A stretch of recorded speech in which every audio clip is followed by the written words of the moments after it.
তো বন্ধুরা, যারা বলছিল এই ফুটপাতের দোকানগুলো ভাঙা হচ্ছে কেন, তো তাদের উদ্দেশ্যে বলছে ভিডিওটা তারা একটু ভালো করে মন দিয়ে দেখো। এই যে এই জায়গাটুকু দাঁড়িয়ে কেন দাঁড়ানো যাবে না কেন? গেটের সামনে আপনি এখানে দাঁড়িয়ে দাঁড়িয়ে গেটটা এখানে পেছন ঘুরে এটা হয়? এটা কি হবে না, আছে? এখানে দাঁড়ানো বারণ না, আছে। এটা কি ফুটপাত আছে? ফুটপাত আছে, গেটের সামনে দাঁড়িয়ে থাকা যাবে না। আপনি যান কাছে যান কাকে এখানে সত্যি তো গেটের সামনে তো দাঁড়ানো হয় না।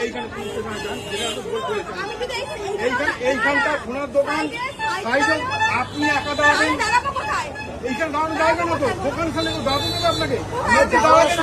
আপনি দাঁড়াবেন কোথা থেকে আপনার ব্যাপার। ফুটপাত গেটে চলে যান, ফুটপাত গেটের সামনে এসে দাঁড়িয়ে থাকবেন। আমরা জায়গা আটকে রেখেছি, আমরা জায়গা আটকে রেখেছি। মানে এই বাচ্চাটাকে নিয়ে একটু এখানে দাঁড়িয়েছে, এটা আরে এখানে দাঁড়ালে টোটো আসছে না, ওই জন্য তো। এইখানে বাদ দিন। তার আগে বলুন। এবার বুঝতে পারলে কেন ভাঙা হচ্ছিল এই দোকানগুলো।